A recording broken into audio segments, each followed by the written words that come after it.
예수 그리스도의 이름이 우리들의 삶에 가장 귀하고 복되고 존귀한 이름임을 믿으시기 바랍니다. 오늘 함께 말씀 나누면서 예수님의 큰 사랑의 은혜와 축복과 치료의 능력이 우리의 모든 삶에 충만케 되시기를 바랍니다. 오늘 말씀 제목이요, 그들이 잔치를 거절한 이유입니다. 여러분, 잔치가 뭔가요?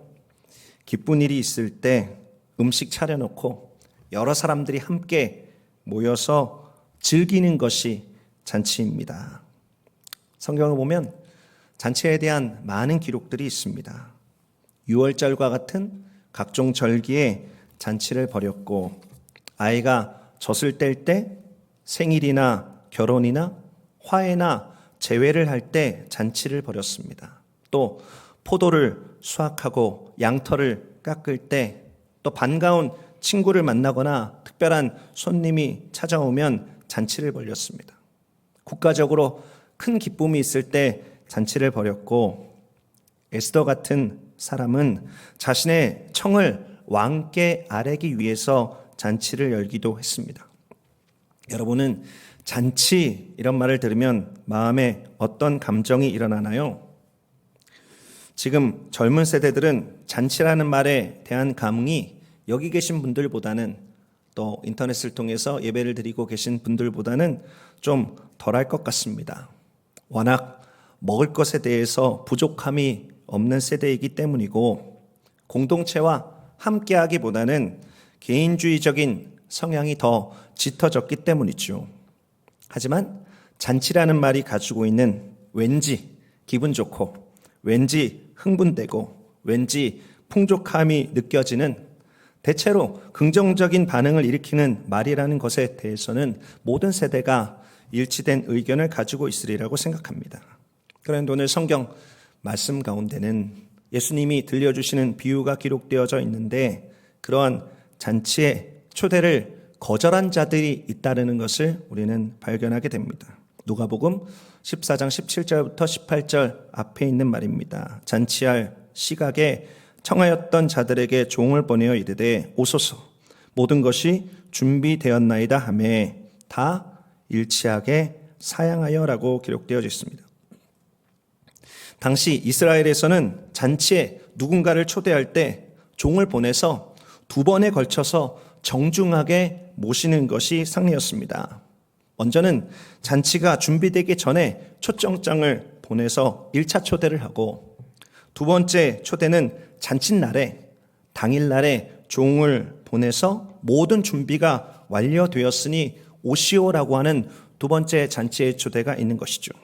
그러니까 첫 번째 잔치에 초청을 했을 때 불가피한 경우를 제외하고 응한 자들은 두 번째 잔치 초청이 있을 때, 그러니까 음식들이 다 차려져 있고 모든 준비가 다 완료된 상황에서는 반드시 참석하는 것이 당시의 상식이었습니다. 방금 읽었던 17절 말씀을 보면 청하였던 자들이라는 말이 나옵니다. 그리고 모든 것이 준비되었나이다 라는 말도 나옵니다. 그러므로 오늘 본문 가운데 다 일치하게 사양한 자들은 첫 번째 초청에서 거절한 자가 아니라 두 번째 초청에서 거절한 자라는 사실을 알게 되죠. 이는 큰 잔치를 베푼 자의 호의를 무시하는 무례한 행동이었습니다. 오늘 본문 말씀의 뒷부분을 보면 초대 거절로 분노하는 초청자의 모습과 행동이 나오는데, 이런 상황들을 이해하지 못하면 뭘 잔치 거절한 것 가지고 저렇게 흥분하나 생각이 들 수 있습니다. 그러나 이 거절은 생각보다 심각한 신뢰라는 것을 우리가 이해할 필요가 있죠. 그러면 이들이 잔치에 참석을 거절한 이유가 불가피한 것이었습니까? 여러분, 성경을 보면 그렇지 않다라는 것을 발견합니다. 일종의 핑계라는 것을 알게 되죠. 충분히 잔치에 응해서 먹고 마시고 함께 즐거워할 수 있는데도 참석하기를 즐겨하지 않았다라는 것입니다. 오늘 예수님의 비유에 등장하는 이 말씀에 나오는 잔치 거부자들은 다양한 것으로 해석되어질 수 있습니다. 율법이라는 말씀을 받았으나 예수님을 거절했던 당시 이스라엘이 될 수도 있고, 복음을 들었을 때 그 복음의 초대를 거부한 이 땅에 수없이 많은 사람들이 될 수도 있습니다. 그러나 한편 이 잔치의 거부자들은 우리에게도 해당될 수 있습니다. 요즘 제가 여러분들과 누림에 대한 말씀들을 자주 드리게 되는 것 같습니다. 그만큼 제 마음속에 누림에 대한 깊은 사모함이 있습니다.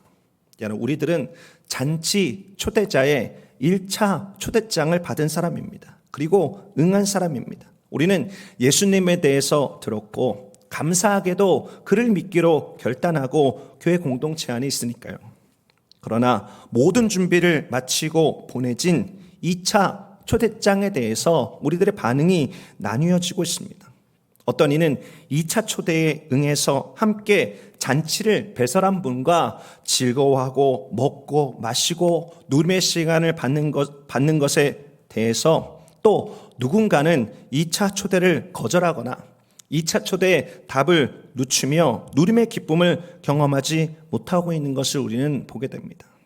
오늘 이 시간을 통해서 예수님의 비유에 등장하는 그들이 잔치를 거절했던 이유에 대해서 하나하나 보게 될 것입니다. 하나님은 우리 마음 깊은 곳에 있는 거절한 자와 같은 모습을 청산하기를 원하십니다. 돌이켜 초대에 응한 자로 하나님께서 베푸신 하나님의 나라를 누리는 자로 살아가기를 원하고 계신 것이죠. 오늘 말씀을 나누고 기도하는 가운데 이와 같이 베풀어진 잔치를 향한 동참과 누림의 기쁨이 저와 여러분들에게 충만케 되시기를 예수님의 이름으로 축원드립니다. 이 시간 이 예배의 장소에서 예배를 드리시는 분이든 가정에서 온라인을 통해서 예배를 드리시는 분이든 잔치의 기쁨이 누려지는 축복이 있게 될 것입니다. 다시 한번 18절 말씀을 보실까요? 누가복음 14장 18절 말씀입니다. 다 일치하게 사양하여 한 사람은 이르되 나는 밭을 샀음에 아무래도 나가 보아야 하겠으니 청컨대 나를 양해하도록 하라고. 첫 번째, 거절자는 밭을 샀기 때문에 참여하지 못하겠다고 말합니다. 한국말 성경에는 이 밭을 산 사람이 나가서 무엇을 하려고 하는지가 애매합니다. 그러나 영어 성경을 보면 의미가 분명해지죠. 영어 성경이 어떻게 되어져 있는가? 제 성경이 ESV판입니다. I must go out and see 이렇게 되어져 있습니다. 그러니까 내가 산 밭이 어떠한가 관찰하기 위해서 시간을 가져야 되니 잔치 참석이 불가능하다라는 것이죠. 여러분, 내가 정말로 간절히 바랬던 그 소중한 것이 내 것이 되면 어떻습니까? 내 것이 되면 보고 또 보고 돌아서서 보고 나가서 보고 언제든지 그곳에 마음이 있는 것이죠. 보고 또 좋은 걸 보고 또 봐도 좋은 걸 어떡합니까? 여러분 혹시 삐삐를 아십니까? 지금은 사용하지 않는 무선 호출기죠. 한창 삐삐가 인기 있었을 때는 삐삐로 들어오는 번호로 전화를 하거나 아니면 삐삐에 들어오는 음성을 확인하기 위해서 공중전화 박스 앞에서 누구나 다 줄을 길게 서던 시절이 있었습니다. 마음은 급한데 앞에 있는 사람이 통화를 길게 하면 발을 동동 구르다가 때로 싸움으로 번졌던 일들도 있었습니다. 제가 처음 삐삐를 갖게 된 것이 대학에 들어가서여서부터였습니다. 제 고등학교 친구들 가운데는 이미 고등학교 때부터 갖고 있었던 친구들도 있었는데 저희 부모님은 그런 것에 있어서 굉장히 철통 같았습니다. 아무튼 대학 들어가서 처음 삐삐 개통하고 삐삐를 갖게 되었는데 그렇게 좋을 수가 없습니다. 그 조그만 물건에 얼마나 마음이 가는지 모르겠습니다. 산지 얼마 되지 않았는데 모든 버튼 눌러가면서 기능을 파악한 것은 물론이고 자꾸 삐삐가 오지 않았는데도 꺼내서 쳐다보고 또 쳐다봅니다. 마냥 좋아서 쳐다보고 있으니 어머님이 한마디 하십니다. 야, 닳겠다, 달어. 여러분, 우리는 어떤 것이 좋은 것이 생기면, 내 마음에 소중한 것이 생기면 닳고 다를 만큼 그것을 보고 또 보는 경향이 있죠. 여러분, 18절에 밭을 산 사람의 마음이 딱 그랬습니다. 자신이 산 밭을 보는 게 잔치에 참여한 것보다 더 행복한 것이죠. 그 밭을 보고 또 보는 게 좋았던 것입니다. 여러분, 이 사람이 잔치에 불참했던 이유가 무엇입니까? 바로 자신의 소유에 대한 집착 때문에 잔치에 불참한 것입니다. 사랑하는 성도 여러분, 내 손에 들려있는 이 땅의 것에 집착해서 그것이 나의 기쁨의 이유가 되면 그것을 보고 또 보면 하나님께서 베푸신 잔치에 참여가 불가능해집니다. 하나님께서 배설하신 잔치의 누림이 불가능한 것이죠. 그리고 한 걸음 더 나아가서 자신의 소유에 대한 집착이 심해지게 되면 소유에 대한 개념이 역전되게 됩니다. 내가 그것을 소유한 것이 아니고 그것이 나를 소유하는 단계까지 나아갈 수 있게 된다는 것이죠. 여러분은 반지의 제왕이라는 영화를 보셨습니까? 톨킨이라는 분이 기독교를 배경으로 한 원작 소설이 영화로 만들어져서 많은 사람들이 그 영화를 보았습니다. 여러분도 한번 보시기 바랍니다. 재미도 있고 나름대로 의미도 있습니다. 그 영화에는 권력과 힘을 주는 절대 반지라는 것이 나옵니다. 그리고 그 반지를 제법 오랫동안 소유했던 이가 있었는데 난장이 호빗 쪽으로 나오는 스미골이라는 사람이었습니다. 그런데 이 스미골이 반지를 소유하게 되면서 어느새 이 반지가 스미골의 모든 영혼육, 지정의를 점령하게 되죠. 그 욕망에 사로잡혀서 친구도 죽이고 자신도 망가져 자아를 잃어버린 욕망의 화신 골룸이 되어버리고 만 것입니다. 저는 이 영화를 보면서 욕망에 사로잡힌다라는 것이 얼마나 무서운지를 생각해 보게 되었습니다. 소유의 집착이 얼마나 무서운지를 생각해 보게 되었죠.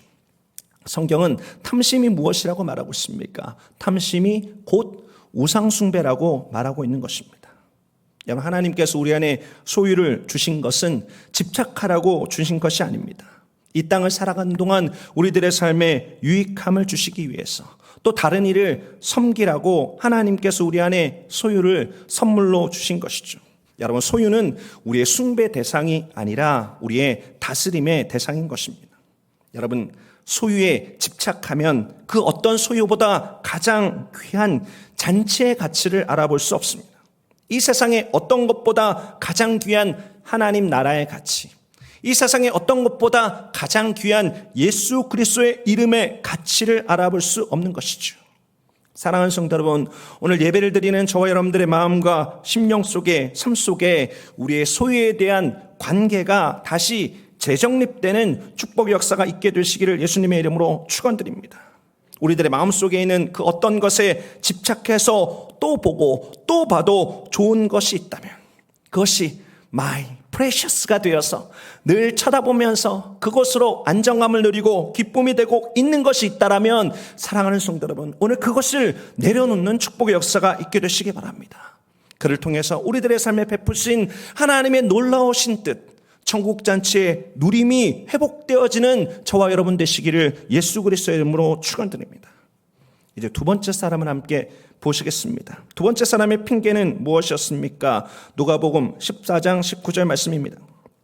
또 한 사람은 이르되 나는 소 5겨리를 샀음에 시험하러 가니 청컨대 나를 양해하도록 하라고.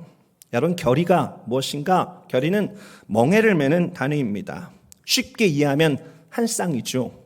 그러니까 오늘 성경 소 5겨리는 소 10마리를 의미하는 것입니다. 이 말씀 한 절을 언뜻 보면 두 번째 잔치 거부자가 농부라고 생각하기 쉽습니다. 그런데 사실 이 사람의 직업은 농부가 아니라 소를 파는 도매업자입니다. 오늘 나누는 말씀과 유사한 비유가 기록되어져 있는 것이 마태복음 22장에 동일하게 기록되어져 있습니다. 마태복음 22장 5절에 있는 말씀을 보시면요, 그들이 돌아보지도 않고 한 사람은 자기 밭으로, 한 사람은 자기 사업하러 가고 이렇게 기록되어져 있습니다. 한 사람이 자기 밭으로 갔다라고 기록되고 있죠. 이것은 누가복음의 첫 번째 밭을 사러 간 사람입니다. 그리고 두 번째 사람은 자기 사업하러 갔다라고 기록되어지고 있습니다. 이 사람이 지금 나누고 있는 소 10마리를 산 사람인 것이죠. 그러니까 이 사람은 농부가 아니라 사업가인 것입니다. 이 사람은 다른 사람에게 소를 되팔기 위해서 혹은 오더를 받아서 소 10마리를 샀습니다. 이 소들이 밭을 잘 가는 훌륭한 소인지 검사가 필요하겠죠. 그래서 이 일을 위해서 잔치에 못 가겠다라고 말하고 있는 것입니다. 이것이 필요한 일일지는 모르겠습니다. 그러나 이것이 잔치를 거절할 수 있는 이유가 되지는 않는 것입니다. 핑계에 불과한 것이죠. 그렇다면 이 사람이 잔치에 참여하지 못하는 이유는 무엇입니까? 그 심령 깊은 곳에 잔치를 거부하고 있는 동기는 무엇입니까? 이 사람은 사업가로서 자신의 삶의 계획을 포기하지 못하고 있습니다.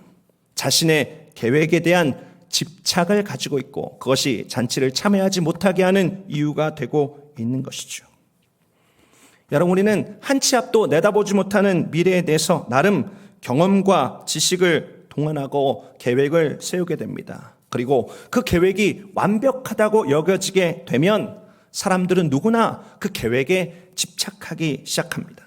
그 계획에 집착한 나머지 그 계획이 틀어졌을 때 견디지 못하는 스트레스를 받게 되죠. 사랑하는 성도 여러분, 오해는 하지 마시기 바랍니다. 계획을 세우는 것이 나쁘다라는 뜻은 아닙니다. 어떤 사람은 계획 세우는 것을 좋아하는 사람이 있고 어떤 사람은 임기응변에 따라 직관적인 판단을 즐기는 사람이 있습니다. 계획을 세우거나 그렇지 않거나 이것은 좋고 나쁘고의 문제가 아니라 성향의 문제인 것이죠. 다만 제가 말씀드리는 것은 계획에 대한 집착적 자세를 말하고 있는 것입니다. 소를 10마리나 샀으니 소가 튼튼한지 밭을 가는 기술을 익힌 소인지 꼼꼼히 점검해 보는 것, 여러분 왜 나쁜 일이겠습니까? 그러나 그것에 집착한 나머지 그보다 훨씬 더 중요한 잔치를 발로 걷어차 버리니까 그것이 문제가 되는 것이죠. 사랑하는 성도 여러분, 여러분은 여러분의 인생에 어떤 계획을 갖고 있습니까? 나의 행복을 위한 계획을 갖고 있을 수 있고 나의 가정을 위한 계획, 나의 자녀들을 위한 계획을 갖고 있을 수 있죠.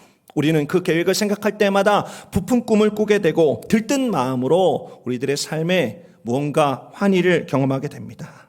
여러분, 그러나 그 계획이 하나님의 손에 붙들림 받은 계획이 아니라 내 손으로 움켜진 계획이면 어떻습니까?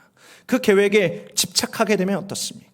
여러분, 전도서에 있는 말씀을 주목해서 보시기 바랍니다. 전도서 1장 14절 말씀입니다. 내가 해 아래에서 행하는 모든 일을 보았노라. 보라, 모두 다 헛되어 바람을 잡으려는 것이로다. 여러분, 우리가 이 땅에 계획을 세우고 부푼 꿈을 향해서 나아가나 그리고 그것에 대해서 땀 흘리는 수고를 하나 그것이 집착이 되면 결국 바람을 잡으려는 것 같이 아무 의미가 되는 비극이 될 수 있다라고 전도서는 이야기하고 있는 것입니다. 사랑하는 성도 여러분, 계획을 세우십시오. 그러나 그 계획에 집착하지는 마십시오. 내가 할 수 있는 역량을 다해서 계획을 세우고 최선을 다해서 하루하루 하나님께서 주신 삶을 사십시오. 그러나 여러분의 계획을 하나님의 손에 올려놓으십시오. 그리고 내가 계획을 세웠다고 할지라도 그 계획을 때로 승인함으로 이끌어 가시는 하나님을 경험하고 때로 그 계획을 수정하시는 하나님을 경험하고 때로 그 계획을 변경하시는 하나님을 경험하면서 하나님께서 이끄시는 대로 하나님께서 순종하시는 대로 살아가는 저와 여러분 되시기를 예수님의 이름으로 축원드립니다. 그러할 때 그 길이 바람을 잡으려는 허망한 계획이 아니라 매일매일 잔치가 벌어지는 기쁨의 길이 되는 것입니다. 잠언 3장 6절 말씀입니다. 너는 범사의 글을 인정하라. 그리하면 내 길을 지도하시리라. 사랑하는 성도 여러분, 범사의 하나님을 인정하십시오. 범사입니다. 큰 일이든 작은 일이든 하나님을 인정하시기 바랍니다. 내 경험과 내 지식으로 컨트롤할 수 있는 일이든 아니면 그것을 넘어서는 불가능한 일이든 사랑하는 성도 여러분, 하나님을 인정하시길 바랍니다. 하나님이 내 계획과 내 길의 주관자임을 고백하시기 바랍니다. 그러하면 전능하신 하나님께서 저와 여러분의 삶을 인도해 주실 것입니다. 사랑하는 성도 여러분, 이제 우리가 2021년을 연 지 딱 한 달이 지났습니다. 우리가 여러 계획들을 세웠습니다. 한 달 동안 그 계획이 어떻게 진행되어졌습니까?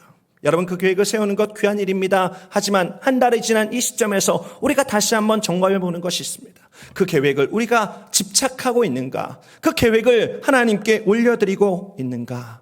사랑하는 성도 여러분, 이 시간이 우리들의 삶의 계획을 다시 한번 하나님께 올려드리는, 우리가 쥐고 있는 집착을 내려놓고 하나님께 그것을 맡겨드리는 믿음의 결단이 다시 한번 고백되어지는 시간 되시기를 예수님의 이름으로 축원드립니다.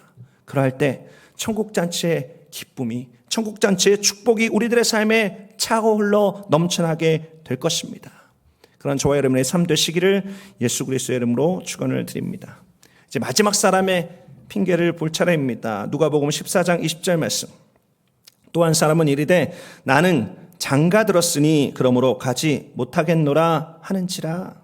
여러분, 사실 세 번째 사람이 가장 심각한 사람입니다. 이 세 번째 사람의 표면적인 변명은 두 사람보다 훨씬 더 사소한 것처럼 보입니다. 장가 들었으니 가지 못하겠다라는 것이죠. 여러분, 그러나 장가 들었으면 아내와 함께 가면 되는 것입니다. 설령 결혼 전에 1차 초대가 있어서 아내의 자리가 없다라고 한다라면 초대자에게 부탁해서 내 아내도 같이 가겠습니다라고 말하면 되는 것입니다. 그러니까 내가 신혼이니 가지 못하겠다라고 하는 것은 정말 말도 안 되는 핑계죠. 여러분, 그러면 왜 세 번째 사람이 앞에 두 사람보다 훨씬 더 심각한 상태의 사람인가? 여러분, 그냥 이 사람이 핑계가 사소할 뿐이지 심각성이 있는 사람입니다. 그 심각성을 알려면 20절 한 절만 보아서는 알지 못하고 18절, 19절, 20절을 비교해 보아야 알 수 있는 것이죠. 앞에 두 사람에게 있는 것이 마지막 사람에게 없는 것이 있습니다. 여러분, 그것을 찾으셨나요? 여러분, 18절에 밭을 산 사람은 초대를 거절하면서 청컨대 나를 양해하도록 하라라고 말합니다. 여러분, 19절에 있는 소를 테스트하는 사람도 초대를 거절하면서 동일하게 청컨대 나를 양해하도록 하라라고 말합니다. 앞에 두 사람은 그래도 일말에 미안한 함이 있어서 공손하게 양해를 구하고 있죠. 그러나 세 번째 사람은 가장 말도 안 되는 핑계를 대면서 양해를 구하지 않습니다. 세 번째 사람은 양해를 구했다라는 말이 성경에 기록되어져 있지 않죠. 이것을 통해서 한 가지를 짐작하게 됩니다. 무언가 잔치 초대자를 향해서 마음이 상했다라는 것을 우리는 알게 되죠. 여러분, 유사한 비유가 있는 마태복음 22장의 말씀에 세 번째 사람을 한번 보시기 바랍니다. 마태복음 22장 6절에 세 번째 사람의 반응입니다. 그 남은 자들은 종들을 잡아 모욕하고 죽이니라고 기록되어졌습니다. 여러분, 이것이 마태복음의 세 번째 사람의 행동이었습니다. 누가복음에는 마음이 상한 정도로 표현되어져 있는 반면에 마태복음은 적극적입니다. 초대를 하기 위해서 온 종을 잡고 모욕하고 죽였습니다. 여러분, 세 번째 사람의 잔치 불참의 이유가 무엇입니까? 자신의 감정, 자신의 상처에 대한 집착이었습니다. 여러분, 이것은 참 무서운 일입니다. 여러분, 신앙생활을 하나 마음, 심령 깊은 곳에 상처가 있고 그 상처에 사탄의 속임수가 더해져서 그 상처의 원인을 하나님께 돌리고 오해하면 표면적인 신앙생활 가능할지 모르겠으나 깊고 오묘한 하나님과의 사귐이 불가능해지는 것이죠. 하나님께서 잔치상을 차려주시는데 반항으로 잔치상을 그냥 뒤엎어버리고 하나님을 원망하고 자신의 신세를 한탄하고 자꾸만 어두움으로 돌아가려는 성향을 갖게 되는 것입니다. 요한복음 10장 10절에 있는 말씀입니다. 도둑이 오는 것은 도둑질하고 죽이고 멸망시키려는 것뿐이요 내가 온 것은 양으로 생명을 얻게 하고 더 풍성히 얻게 하려는 것이라. 여러분, 거짓의 아비 사탄의 목적은 무엇입니까? 양을 죽이고 멸망시키려는 것밖에 없습니다. 오늘도 그 일을 위해서 사탄은 부지런히 우리들의 삶에 있는 상처에 들러붙어서 우리를 속여 교묘하게 비비 꼬고 있습니다. 마음에 붙어서 우리들의 마음을 괴롭게 하고 우리의 생각에 붙어서 불순하고 더러운 생각들로 가득하게 하고 입술에 붙어서 온갖 악독하고 부정적인 말들로 우리들의 상처를 벌어지게 하는 것이죠. 그리고 우리들의 삶에 붙어서 악한 습관 속에 우리가 살도록 우리를 가두어서 벗어나지 못하게 하려는 시도를 하고 있는 것입니다. 사랑하는 성도 여러분, 오늘 말씀을 기억하시기 바랍니다. 우리 하나님은 선한 목자이십니다. 양들을 위해서 그 목숨까지도 아끼지 아니하시는 선한 목자이십니다. 한 마리 잃어버린 양을 찾기 위해서 광야와 들판을 헤매어 기어코 찾고 마는 선한 목자이십니다. 이 선한 목자의 계획은 단 한 가지입니다. 양으로 생명을 얻고 풍성히 얻게 하려는 것, 그것이 우리 하나님 아버지의 목적이다라는 것이죠. 사랑하는 성도 여러분, 다시 한번 강조해서 말씀드립니다. 우리 하나님은 좋으신 분이십니다. 우리 하나님은 선하신 분이십니다. 우리가 과거에 어떤 일들로 상처에 집착하고 감정에 집착하면 선한 목자이신 하나님이 일그러져 보일 수 있습니다. 이제 그만 그 상처를, 이제 그만 그 감정을 하나님께 내려놓으시기 바랍니다. 그 잔치의 자리로 돌아오시기를 바랍니다.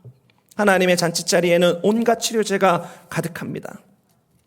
사탄이 차려주는 밥상은 화려해 보여도 서서히 고통 가운데 죽음을 맛보게 하는 독극물로 가득합니다. 그러나 하나님의 식탁에는 우리들의 마음을 치료하고 우리들의 생각을 새롭게 하고 입술에 찬양과 감사가 흘러나오게 하는 맛있는 풍성한 음식들이 가득한 것이죠. 사랑하는 성도 여러분, 다시 한번 말씀드립니다.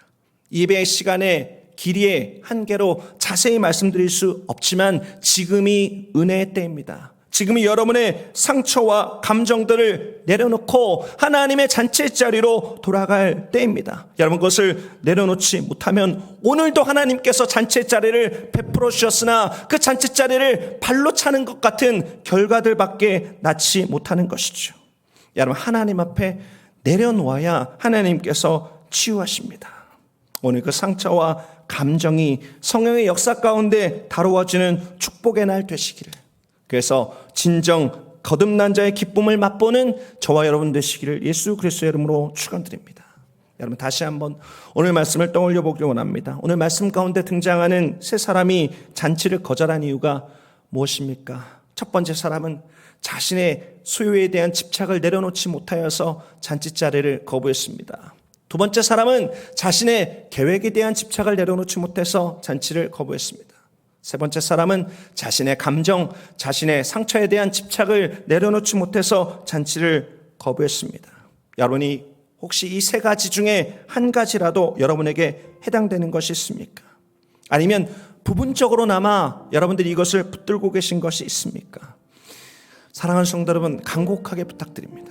자신의 소유에 대한, 자신의 계획에 대한, 자신의 감정과 상처에 대한 집착을 내려놓아야 자유해 줄 수 있습니다. 그래야 잔치와 가까워지고 그래야 우리들의 삶에 누림이 있게 되는 것이죠. 오늘 기도하는 가운데 이 집착들이 다루어지길 원합니다.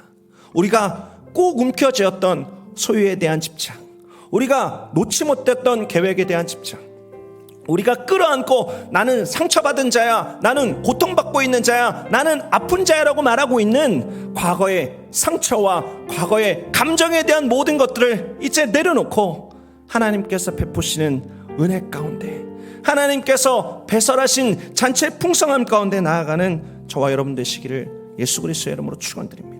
기도하시겠습니다. 존귀하신 하나님, 성령을 우리 안에 보내사 우리를 도우소서. 우리가 손에 쥐고 있는 소유와 우리가 손에 쥐고 있는 계획과 우리가 손에 쥐고 있는 감정과 상처를 우리들의 힘으로 놓을 수 없습니다. 성령님, 우리들의 마음을 강권하사 이것을 놓고 하나님 앞에서 베푸시는 잔치를 누리는 우리 모두 될 수 있도록 도와주옵소서. 성령님, 우리를 도우시옵소서. 성령님, 우리 안에 역사하여 주시옵소서. 모든 말씀 살아서 역사하시는 예수 그리스도의 이름으로 기도드립니다. 아멘.